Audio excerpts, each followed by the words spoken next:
voir, on parle, comme je l'ai dit avant la pause, avec la leader francophone Treva Cousineau. Qui ne connaît pas Treva Cousineau dans dans la francophonie?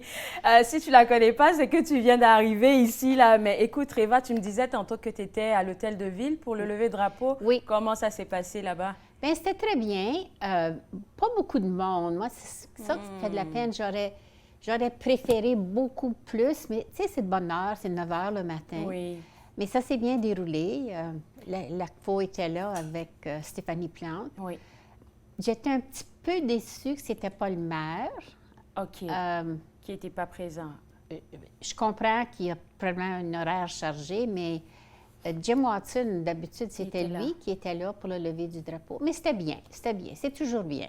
Ce que je trouve aussi qui est un peu peut-être mélangeant pour certaines personnes, c'est que le 25 septembre, il y a des activités partout. Oui. Donc, j'imagine que des gens peut-être font des choix difficiles pour savoir exactement où est-ce que je dois me positionner. Sans doute. Oui. C'est pour ça que cette année, le MIFO a fait son lever du drapeau vendredi. Oui. Alors, il y avait une activité vendredi après-midi. Exactement, avec la musique et autres. Oui, c'était très bien. Tu as été, hein? Oui. Écoute, le MIFO, je pense que ça fait partie de toi. De mon ADN, absolument. Comment tu arrives à rester si active, en fait, dans la francophonie? Peu importe le nombre de mouvements qu'il y a là, tu es impliquée dans beaucoup de choses. On parle du MIFO, tu n'es plus avec le MIFO. Oui, je suis retournée au MIFO. Bon, OK. J'ai pris mon année sabbatique. Il faut prendre une année après. Ce sont deux mandats de 3 ans. OK. Donc, 6 ans. J'en ai fait 7, parce que j'en ai fait une comme de transition pendant la pandémie. Et là, j'ai pris mon année de repos et je suis retournée pour me faire élire au mois de juin parce que je tiens tellement à cœur le projet de la construction. J'ai dit à mes collègues, je ne veux pas d'autres responsabilités là, que de travailler au projet de construction. Oui, oui.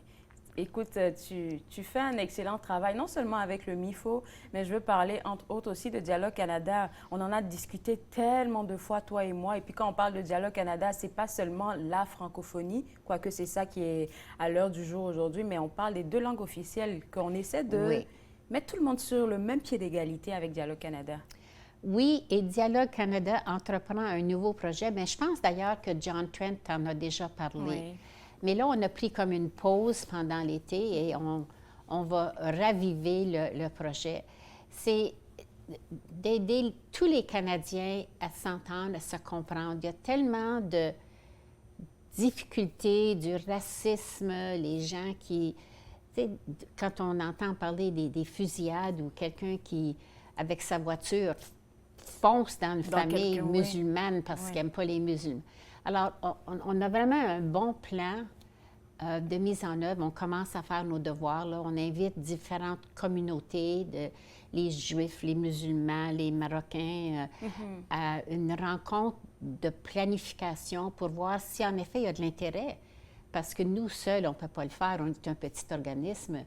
Mais on va essayer de voir s'il y a de l'intérêt avec tous ces gens-là pour travailler ensemble. Tu parles de différentes communautés. J'ai envie de te demander, c'est quoi, toi, ton regard, Treva, sur la communauté qui devient de plus en plus multiculturelle? Puis je ne vais pas arrêter de le dire, hein, avec l'immigration francophone qui s'accroît de jour en jour. Bien, je peux te dire que personnellement, moi, j'accueille tous les nouveaux arrivants.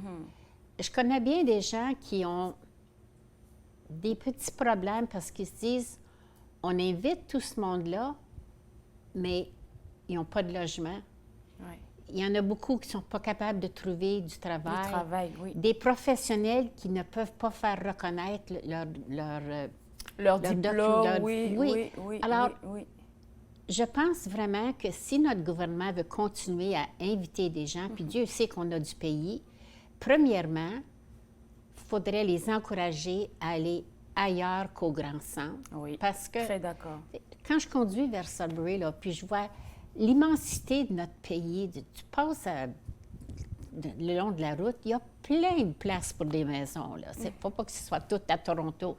Alors, le gouvernement a une responsabilité de leur trouver du financement pour un logis, pour tout ce qu'il faut. Puis, moi, déjà, là, c'est peut-être un petit peu fou, mais j'ai déjà dit que quand un nouvel arrivant arrive au pays, il devrait avoir une certaine période, je ne sais pas si c'est 6 mois ou 1 an, dans une espèce de centre de formation.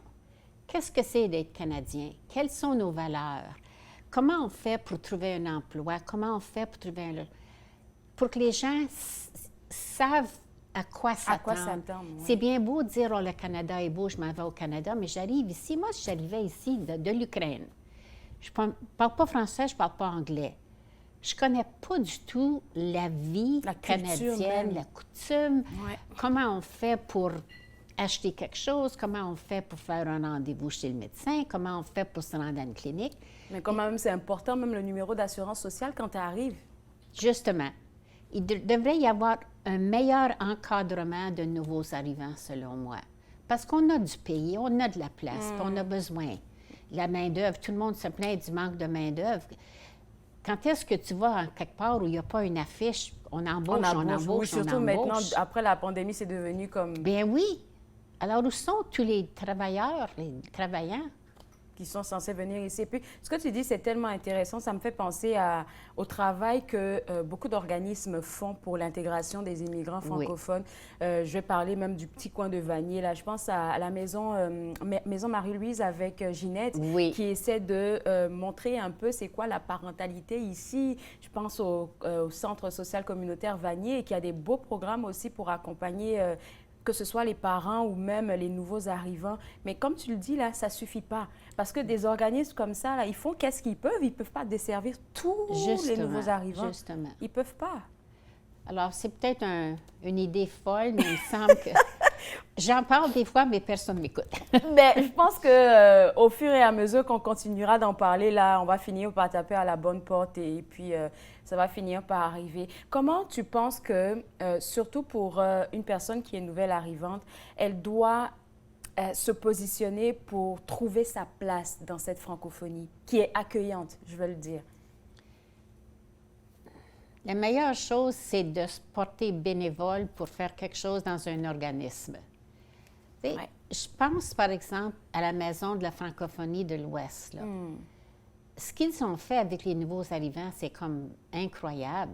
Tu vas là, puis tu vois que c'est très multiculturel, mais c'est pas nécessairement cet organisme-là, il y en a d'autres, mais c'est de dire, bon, ben moi, je vais aller faire du bénévolat à l'hôpital, ou je vais faire du bénévolat dans un centre pour enfants, parce que c'est là que tu rencontres le monde, puis c'est là que tu les connais, puis tu commences à t'intégrer dans notre culture franco-ontarienne, j'espère. Oui, écoute, c'est tellement bien dit, c'est la bonne réponse parce que quand on me pose une question pareille, c'est ça que je dis tout le temps. Le bénévolat, c'est le bénévolat qui m'a donné mon ouverture ici. Ici, à TV Rogers, oui, j'ai commencé comme bénévole, stagiaire. Puis c'est de là que tout est parti, juste pour montrer au monde que le bénévolat... Et puis, tu parlais de culture. Quand on arrive ici, moi, personnellement, ben, le bénévolat, ce n'est pas quelque chose qui était dans ma culture. Tu travailles, tu dois te faire payer. C'était la logique. Donc, pour quelqu'un qui arrive ici, dit, OK, ben, je vais faire du bénévolat. Entre-temps, j'ai une famille à nourrir.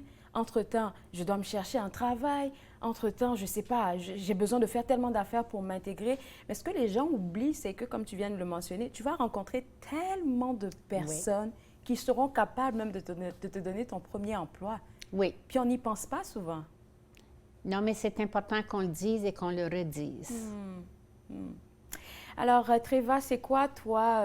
Je sais qu'un jour, tu vas finir par te dire, j'en ai fait assez, je vais laisser la place à la jeunesse, j'espère. Oui. En fait, je planifie, là, je vais terminer les mandats que j'ai. Et là, on parle de, je pense que tu es à la SPOFO? Non, je ne suis pas à la SPOFO. J'aimerais bien être à la SPOFO parce que c'est un organisme que j'admire tellement, mais je ne me suis pas branchée là. Je n'avais pas le temps. Donc, on parle de MIFO? MIFO. Conseil sur le vieillissement? Oui. L'Association Champlain Fondateur. Wow, OK. Dialogue Canada et l'Association du patrimoine familial francophone de l'Ontario. Okay. Mais là, je me dis, je vais terminer les mandats, puis je suis sérieuse, là. Pour cette fois?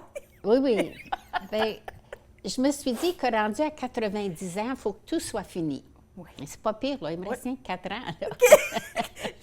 Écoute, ton énergie, là, il faudrait que tu me la transmettes. Tout le monde se surprend. Mais comment Tréva, elle fait pour rester si active? Mais je pense que c'est le feu, la flamme de la francophonie qui brûle en toi, qui te pousse toujours en avant. Ah oui, C'est juste j'aime ça. ce que je fais. Ouais, J'ai c'est toujours, ça. C'est ça. toujours été très engagée. Je pense que c'est ça qui me motive, c'est comme un petit moteur à l'intérieur. Là. Ouais. Mais j'y crois à notre francophonie, puis il faut qu'on continue à la défendre, puis pas rien qu'en se battant, mais en démontrant qu'on fait partie de nos communautés, puis qu'on on est important, puis qu'on compte. Qu'on compte et qu'on brille. Écoute, Tréva, très beau message. Merci beaucoup d'avoir accepté de courir nous voir au studio après l'Hôtel de Ville. Je ne sais pas qu'est-ce que c'est le reste de ton programme, là, mais je te souhaite une belle journée des Franco-Ontariens, du drapeau franco-ontarien. Me permets-tu un autre Oui, commentaire? oui. Parce que là, je m'en vais à la première réunion d'organisation du prochain gala de la francophonie pour le mois de mars. Ah, déjà. C'est notre première réunion aujourd'hui, c'est là où je m'en vais. OK. Bon, on attend de te recevoir encore pour nous donner plus d'informations. Ça va se faire où? Est-ce qu'on sait? Oui, on retourne au même endroit? hôtel. Oui. OK. On avait bien aimé ça l'année passée. Le repas était excellent. L'hôtel nous coopère très, très bien. Alors, notre première réunion était à 1h30 aujourd'hui. Bien, c'est sûr qu'on va se parler là pour que tu nous donnes plus d'informations. Merci beaucoup, Tréva. Merci à toi. Alors, pour vous autres à la maison, c'est une journée de célébration, mais on parle de beaucoup de sujets un peu comme on l'a fait avec Tréva, des sujets importants et puis des choses que vous devez entendre. Après la pause, on va parler cette fois-ci avec Éric Barrette, qui est le président du conseil d'administration de l'ACFO Ottawa. Vous regardez Tout savoir.